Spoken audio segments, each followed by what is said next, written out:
रहीम, हमारा जो पहला क्वेश्चन है वो लिखा हुआ है जी, कंप्यूटर जनरल कंप्यूटर के रिलेटेड है ये, ठीक है। इसमें से एक या दो एमसीक्यूज आपको वो पेपर में पूछ लेता होता है। तो ये 150 एमसीक्यूज है, जस्ट आप यही कर ले तो इंशाल्लाह पेपर हो जाएगा, ठीक है। तो अब हम उसको देख लेते हैं, जिसमें सबसे पहले उसने बताया main function of a computer is to process data. ठीक है, क्या मकसद होता है कंप्यूटर का, ठीक है। इस कंप्यूटर एक इलेक्ट्रॉनिक मशीन है, ठीक है, और इसका काम क्या है, प्रोसेस डाटा करना। The basic operation performed by a computer are, computer से जो बेसिक ऑपरेशन परफॉर्म किए जाते हैं वो कौन कौन से हैं, ठीक है, वो अब हम देखने लगे हैं। जिसमें सबसे पहले जी आ जाता है आपका कि जी इसमें इनपुट प्रोसेसिंग है, ठीक है, और आउटपुट है, ये सब आ जाते हैं। उसके बाद नेक्स्ट हम मूव करते हैं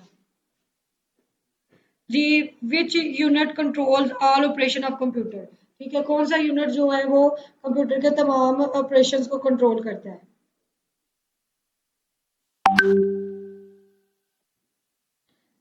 तो उसमें आप बताएंगे कि जी कंट्रोल यूनिट जितने भी कंप्यूटर के ऑपरेशंस है ना, जितने भी, क्योंकि ये ब्रेन है कंप्यूटर का, जितने भी काम या सर अंजाम देने होते हैं वो कंप्यूटर ने ही सर अंजाम देने होते हैं।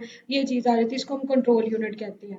उसके बाद ALU perform, arithmetic logic unit, ठीक है, ये जितने भी मैथमेटिक के रिलेटेड वर्क होता है कंप्यूटर के अंदर, या कितना भी कंप्यूटर का जो काम होता है ना, उसको ये परफॉर्म करता है, ठीक है। ये चीज अरिथमेटिक लॉजिक यूनिट हम इसको बोलते हैं, ठीक है। उसके बाद नेक्स्ट आ जाता है आपका CPU mainly consist of, CPU किस पे मुश्तमिल होता है, सीपीयू कंप्यूटर का ब्रेन होता है, जो एक ढांचा सा कंप्यूटर के साथ खड़ा होता है ना, तो उसको हम क्या बोलते हैं, उसको हम सीपीयू बोलते हैं। और उसके अंदर कौन कौन सी चीजें होती हैं, उसके दो यूनिट होते हैं, एक ALU और दूसरा सेंट्रल यूनिट होता है, ठीक है।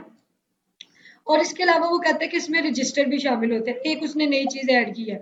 अगर उसने ना लिखा हो, सिंपल उसने ALCU लिखा हो, तो फिर आपने जस्ट ये लिखना है, ठीक है।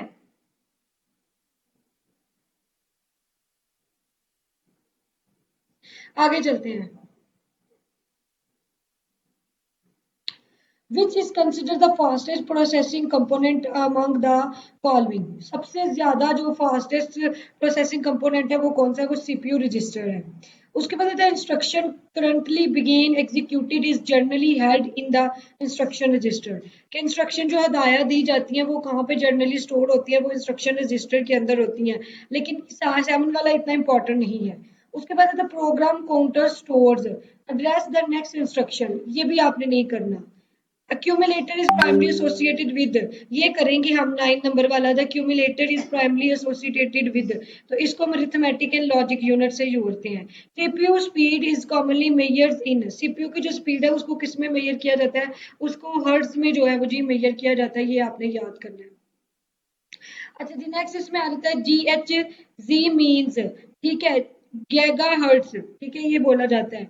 उसके बाद 12 नंबर पे, the arithmetic in which instruction and data share the same memory is वोन न्यूमन आर्किटेक्ट, जी उसको बोला जाता है, जहाँ पे ये शेयर किया जाता है। The von Neumann architect use is, ये same memory for data and instruction को स्टोर करने के लिए हम यूज करते हैं। Which memory is directly accessible by CPU for current processing, तो करंट प्रोसेसिंग के लिए जो है वो अब देखते हैं कि वो कौन है जी, वो जी आ जाता है रैम। रैम जो होती है ना वो करंटली डाटा को स्टोर करती है, ठीक है। और रोम जो होती है ना वो सिर्फ रीड ओनली मेमोरी होती है। अब आगे देखते हैं। RAM is called, its content are lost when power is removed, यानी जैसे ही हमारे हमने लाइट बंद हुई, वैसे ही जो हमारा जितना भी हमने रिकॉर्ड लिखा होगा ऑटोमेटिकली जो है वो रिमूव हो जाएगा। तो ऐसी मेमोरी जो है उसको हम क्या बोलेंगे, रैम। रोम क्या है, which memory retains data without continuous power, तो वो रोम है। कैशे मेमोरी क्या होती है, ये सीपीयू और मेन मेमोरी पे मुश्तमिल होती है, ये याद करना है। The primary purpose of cache memory is, क्या मकसद होता है कैशे मेमोरी का, increase processing efficiency by reducing memory access time, यानी इसने उसकी प्रोसेसिंग लिमिट को मजीद बढ़ाना होता है, ठीक है। ये चीज इसमें आपने बतानी है। Which is faster, cache memory जो जी फास्टर है। 1 बिट कंसिस्ट ऑफ, जो डाटा है ना कंप्यूटर का, वो एनालॉग में और डिजिटल दो चीजें होती है। जो एनालॉग होता है ना वो 101 की जबान होती है, और कंप्यूटर की जबान भी यही है।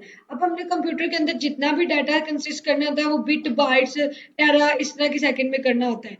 तो अब 1 बाइट आपने बताना है कितने उसमें बिट्स होते हैं, उसमें 8 बिट्स होते हैं। The binary number system has been, binary number system किसका होता है, वो दो का निजाम होता है जिसमें 0101 करके तो वो मुश्तमिल होता है। The total number system has base, total number system किस पे मुश्तमिल होता है, ऑक्टल, सॉरी ऑक्टल हम कहते हैं 8 के निजाम को। आपका मैथ का भी ये सवाल जो है ना वो तैयार हो रहा है कि ऑक्टल सिस्टम किसको बोलेंगे, जो मैथ की जबान में होता है, ठीक है जी, उसको हम बोलते हैं ऑक्टल। उसके बाद नेक्स्ट आ जाता है आपका the hexadecimal number is the hexadecimal, कौन से नंबर होते हैं जी, वो 16 का सिस्टम होता है। Which digit are use in binary system, binary system में कौन से डिजिट होते हैं, वो 01 होता है, ठीक है, ये चीज आपने बतानी है। और उसके बाद आपने नेक्स्ट मूव कर जाना है जी। हाँ जी, नेक्स्ट जो डिजिट आ जाते हैं बाइनरी सिस्टम के बाद, 10 का जो बाइनरी सिस्टम है उसमें 101010 ये नंबर्स यूज होंगे। Binary 101 is equal to decimal, यानी 10 जो है वो कितने डेसिमल के बराबर होगा, सिंपलीफाई करते हुए आपने इतना याद रखना है कि वो बराबर होगा जी आपके 10 के। डेसिमल 15 इज हेक्साडेसिमल इज, ये जो है जी इसमें एफ है। हेक्साडेसिमल ए रिप्रेजेंट डेसिमल, ये नहीं आपने करना था 30 नंबर वाला। 31 नंबर पे which number system is most directly understood by digital computer, यानी जो डिजिटल कंप्यूटर है वो कौन से सिस्टम को इंट्रोड्यूस करता है, वो बाइनरी सिस्टम को। ASC11 स्टैंड फॉर, ये क्या है, इसका मतलब है American standard code for information interchange, ठीक है। ये बस आप इतना याद रखें, मजीद डिटेल में बच्चों ये जाने का हमारे पास टाइम नहीं, हमने सिंपल याद करना है। Unicode was developed bye supporter character from many writing system, ये भी आपके लिए इंपॉर्टेंट नहीं है, ठीक है, जस्ट इसको हमने पढ़ना है। अच्छा, उसके बाद हम नेक्स्ट मूव करते हैं। नेक्स्ट है जी which encoding standard support a large number, a very large number range, तो जी उसमें आ जाता है Unicode. EBCDIC was developed by IBM, इतना डिटेल में वो नहीं पूछेगा। 36 इज द मोस्ट इंपॉर्टेंट, ये आपने याद करना है। Which of the following is an input device, ठीक है, कौन से इनमें जो है वो इनपुट डिवाइस है, तो वो आप बताएंगे जी वो स्कैनर है, ठीक है। स्कैनर को बेसिकली हम किस लिए यूज करते हैं, डाटा को सेव करने के लिए, ठीक है, इन मतलब इनपुट होता है कंप्यूटर से डाटा हासिल करने के लिए, देने के लिए, ठीक है। और आउटपुट होता है जो कंप्यूटर हमें दिखाता है, ठीक है। तो इनपुट डिवाइसेस वो होंगी जिनसे डाटा हमें मिलेगा, और जो होता है ना आउटपुट डिवाइसेस वो हमें दिखाएंगे इनपुट, हम कंप्यूटर को डाटा देंगे, ये चीज होता है। OCR technology is used to recognise printed character, OCR technology हम किस मकसद के लिए करते हैं यूज, ये जो प्रिंटिंग वगैरह होती है ना इसमें इसको यूज किया जाता है। उसके बाद OMR is mainly use to, इसको जी हम OMR को यूज करते हैं read marked answer form. MIRC mainly associated with, MIRC जो है बैंकिंग के रिलेटेड है, ये नहीं पेपर में आएगा आपको। 40 नंबर वाला इंपॉर्टेंट है। A barcode reader is an example of, barcode reader जो हम पढ़ते हैं तो वो क्या है, वो एक इनपुट डिवाइस है। अच्छा, उसके बाद नेक्स्ट आ जाता है a plotter is primary use for, plotter को किस मकसद के लिए यूज किया जाता है, इंजीनियरिंग वगैरह में ये ड्राइंग्स होती है ना, नक्शे वगैरह बनाने के लिए, या लार्ज ग्राफिक बड़े बड़े जो ये पोस्टर वगैरह होते हैं उनको बनाने के लिए हम इसको यूज करते हैं। उसके बाद विच device produce a physical copy of digital information, यानी अब ये जो आपका ये डाटा है, ठीक है, ये MCQs है, अगर आप इसको प्रिंट निकलवा लेते हो, ठीक है, तो जो आपके पास डाटा आएगा वो आपका कैसे आएगा, वो प्रिंटर के फॉर्मेट में आता है ना, प्रिंट आप निकलवाते हो, तो जब आप प्रिंट निकलवाते हो तो वो क्या है कि वो उस प्रिंटर यूज होती है, वो डिवाइस प्रिंटर यूज होती है, और डिजिटल इंफॉर्मेशन फिजिकली कॉपी में आ जाती है। ये जो है जी ये सॉफ्ट कॉपी है जो अभी आपके पास है, जब इसको आप प्रिंट करके निकलवा लोगे तो वो हार्ड कॉपी में कन्वर्ट हो जाएगा, ठीक है। अब touch screen is generally consisted of, touch screen जो है जी वो बोथ है, उसमें इनपुट भी है आउटपुट भी है, यानी हम उसको हदायत दे भी सकते हैं कंप्यूटर को और कंप्यूटर से हदायत ले भी सकते हैं। Which device is used to convert digital signals into a form suitable for transmission over communication? Modem है, ठीक है, सिंपल आपने ये याद करना है। उसके बाद नेक्स्ट मूव करते हैं।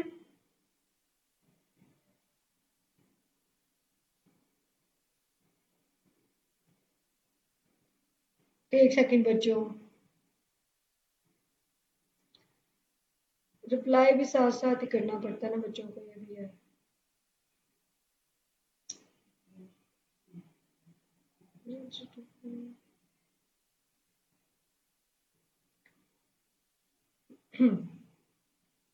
उसके बाद टर्म मॉडर्न कम्स फ्रॉम 44 नहीं करेंगे हम, 45 46 हम करेंगे जी। 46 है which is an example of secondary storage.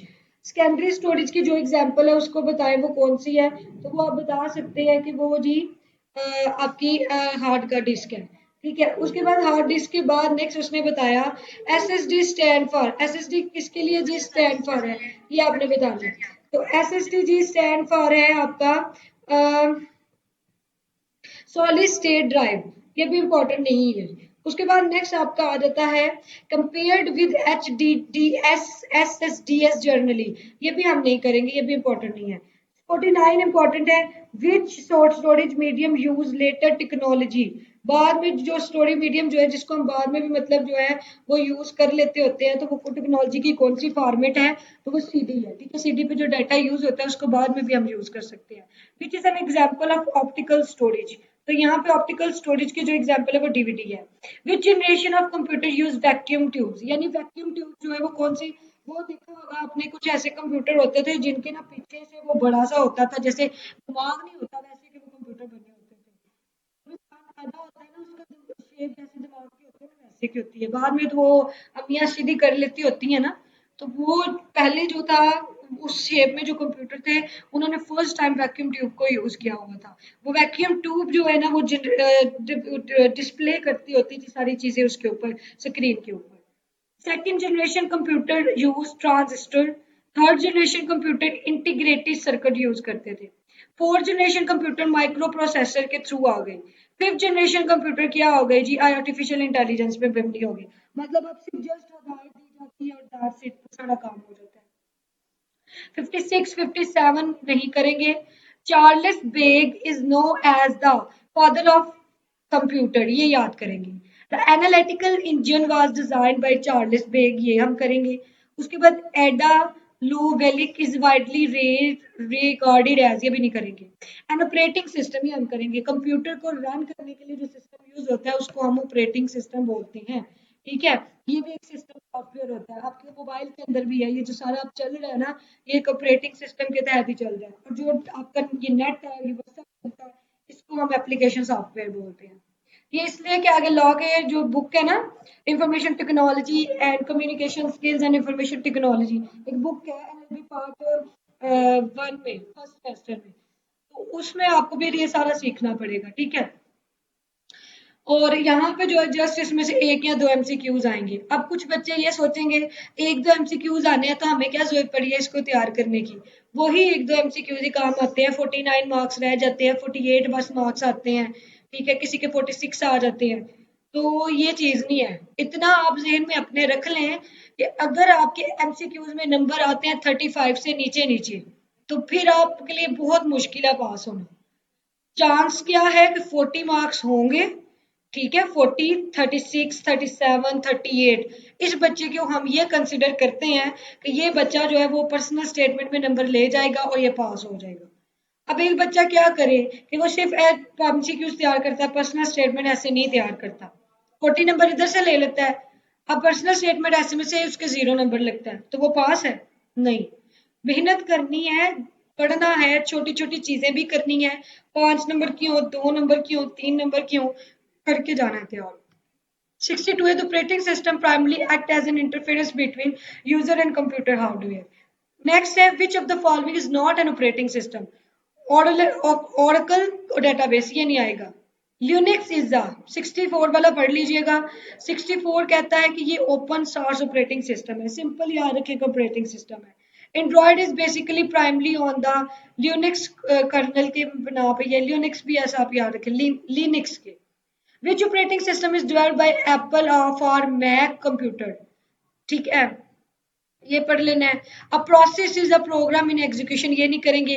Multitasking आप याद करेंगे, execute multiple task apparently currently. Multi processing refer to, multi processing का क्या मतलब होता है, use of multi processor processing units. अच्छा जी, a real time operating system is design to response to event with in specific time concentrate. Compiler क्या होता है, ये हाई लेवल जो सोर्स प्रोग्राम होते हैं ना, मशीन ऑब्जेक्ट, उनको चलाने के लिए हम यूज करते हैं। एंड इंटरप्रेटर जर्नली, इंटरप्रेटर होता है ट्रांसलेट करने के लिए हम यूज करते हैं, ठीक है। इंटरप्रेटर आप कह सकते हो कि जैसे बोलना चालना है वो चीज इसमें शामिल होती है। अच्छा जी, उसके बाद नेक्स्ट आ जाता है 73, आप नहीं करेंगे। 73 के बाद नेक्स्ट आ जाता है 74, which is the high level programming language Python, ये भी नहीं करना। 75 भी नहीं करना। C language was developed by, ये भी नहीं करना। सी प्लस प्लस भी नहीं करना। नेक्स्ट हम चाहेंगे, पेज नंबर मैं आपको बताती हूँ।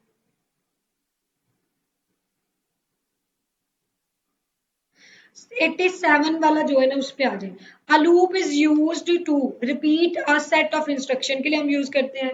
89 फिर हम छोड़ेंगे, 90 भी हम छोड़ेंगे, 91 भी छोड़ेंगे, और 92 93 भी नहीं करना।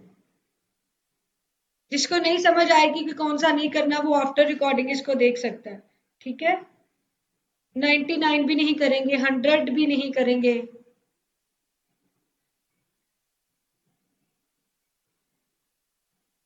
जी, यहाँ पे आए, आपका एमसीक्यूज है 100 के बाद 105। Which database model organize data in tables, कौन सा डेटाबेस मॉडल है जो कि डाटा को जो है वो ऑर्गेनाइज फॉर्मेट में देखता है। रिलेशन मॉडल जो है जी इसको यूज करते हैं। लैन स्टैंड फॉर, लैन जो है जी किस लिए यूज होता है, ये जो लोकल एरिया नेटवर्क होता है, मतलब एक इलाके के अंदर जो है ना, मतलब एक कमरे के अंदर या एक ऑफिस के अंदर जो है उसको हम कहते हैं लैन। आगे वैन आ रहता है, वो पढ़ते हैं।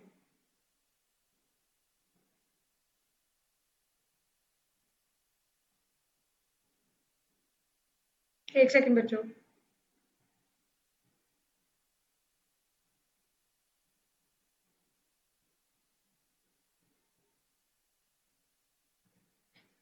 Van stand for wide area network या मेट्रोपॉलिटन एरिया नेटवर्क। जैसे आप मेरे साथ कनेक्टेड हो, हम आपस में भी कनेक्टेड है ना, तो ये जो है जी हम जो आपस में कनेक्टेड है ना, इसको हम क्या कहेंगे, इसको हम मेट्रोपॉलिटन एरिया नेटवर्क कहेंगे, क्योंकि एट लार्ज स्केल पे हम आपस में कनेक्टेड है।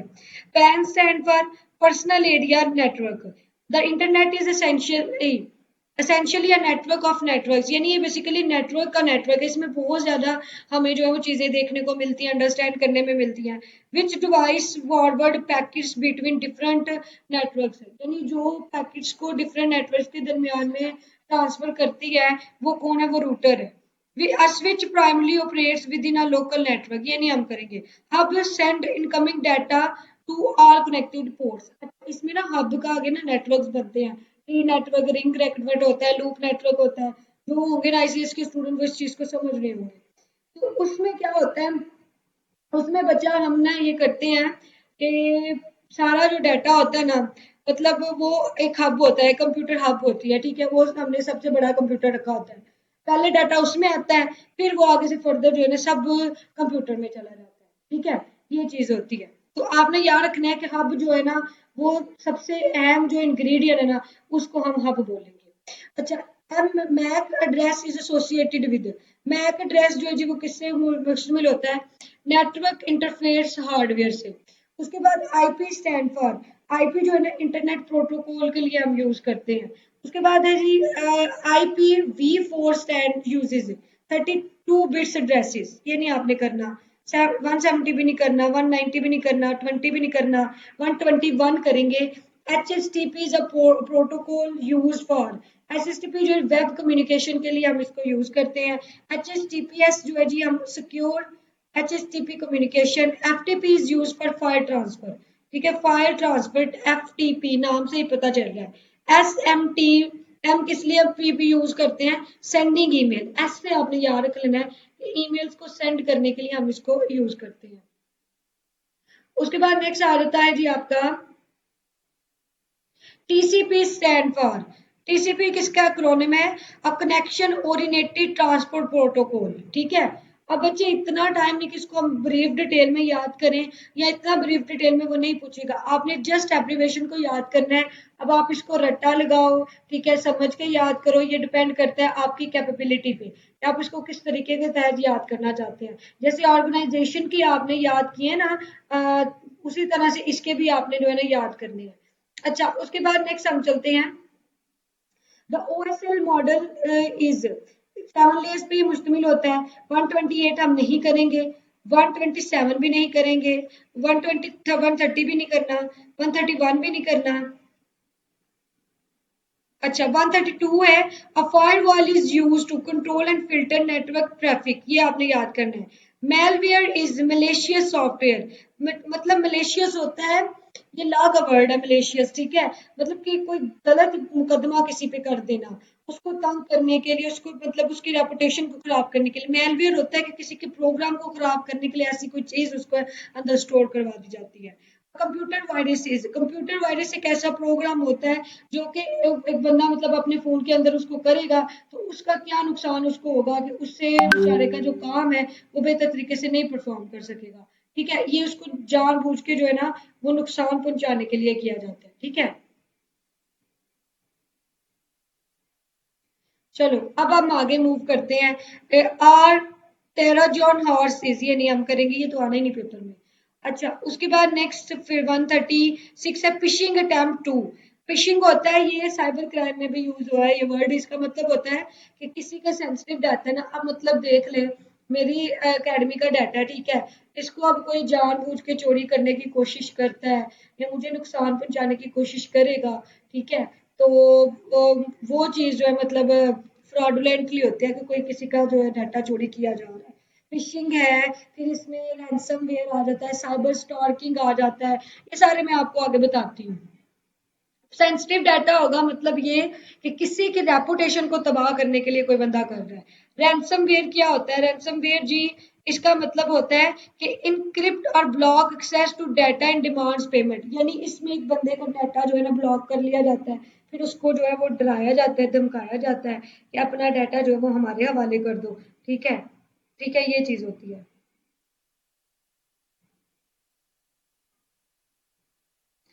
अच्छा, स्पाईवेयर क्या होता है? अब स्पाईवेयर जो है जी secret monitor to collect information, यानी इसमें ना ऑनलाइन लोग सीक्रेटली मॉनिटर कर रहे होते हैं अगले बंदे की एक्टिविटीज को कि ये क्या कर रहा होता है, तो वो चीज इसमें शामिल होती है। Inscription means converting readable information into coded form, मतलब किसी के मोबाइल में या किसी की फाइल में एक ऐसी चीज ऐड कर दी जाती है कि वो बेचारा जो है ना क्या हो जाता है, उसको कोडेड फॉर्मेट में फाइल ट्रांसफर हो जाता है। मतलब अभी आप ये पढ़ रहे हो ना, इस पे आपको बिल्कुल सही नजर आ रहा है। अब ये क्या कोई करे जानबूझ के इसमें जो है वो एडिटिंग करते, ठीक है, हैकर, और इसमें सारे वर्ड 1010 या कोड की फॉर्मेट में कन्वर्ट हो जाए तो पढ़ने में मुश्किल आएगी, उसको हम इंस्क्रिप्शन बोलते हैं। Got it? उसके बाद है डिस्क्रिप्शन, क्या होती है? डिस्क्रिप्शन का मतलब है converted inscripted data back into readable form, यानी जो पहला डाटा था ना उसको दोबारा से अच्छी फॉर्मेट में दोबारा से उसी फॉर्मेट में ले आना, ये है। एआई स्टैंड फॉर, ये तो सबको ही पता है, artificial intelligence. Machine learning is सब फील्ड और आर्टिफिशियल इंटेलिजेंस। अच्छा यहाँ पे एक और वर्ड इसने नहीं लिखा हुआ, साइबर स्टॉकिंग का, स्पैमिंग का। स्पैमिंग होता है धोखा देना, किसी को होता कुछ है और दिखाना कुछ और है। तो पोर्नोग्राफी होती है कि बच्चों की जो मतलब वीडियोस वगैरह होती है ना, रेप वगैरह इस तरह की वीडियो अपलोड कर दी जाती हैं, ठीक है, वो चीज है। Deep learning is primarily based on, ये मल्टी लेयर न्यूरल नेटवर्क्स है। NLP stand for natural language processing है। Computer vision deal mainly with understanding and processing visual information। IoT stand for, IoT जी stand है जी Internet of Things। Cloud computing means providing computer resources services over network। ठीक है, उसके बाद blockchain is the best described as, blockchain को कैसे हम describe कर सकते हैं कि जी a distribution ledger technology, which technology is most closely connected with bitcoin, bitcoin से कौन सी टेक्नोलॉजी जुड़ी हुई है वो आपने बतानी है, वो ब्लॉकचेन टेक्नोलॉजी है। Got it? उसके बाद नेक्स्ट आपका क्वेश्चन है,